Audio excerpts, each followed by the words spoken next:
guys! Welcome to Bagasbas Night Market. Kaya yung mga foodies left dyan, ito na guys ang bagay sa inyo. Dito ko na pumunta kasi ang dahil pagkain tulad nito takoyaki, napakasarap naman yan, di ba? Lalo na yung mga stress dyan sa work, sa trabaho, sa school, dito na pumunta para mawala yan.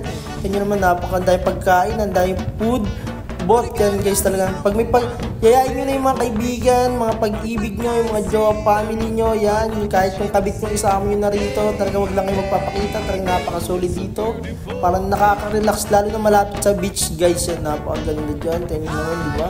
Yan, kompleto dyan guys ha, hindi kayo magugutom, basta magdala lang kayo ng pocket money, yan, tulad nito guys, meron dyan kompleto, lalo na to, ang sarap nito, barbecue, di ba, habang nakatingin ka sa view ng dagat, kumakain, yan, tama naman.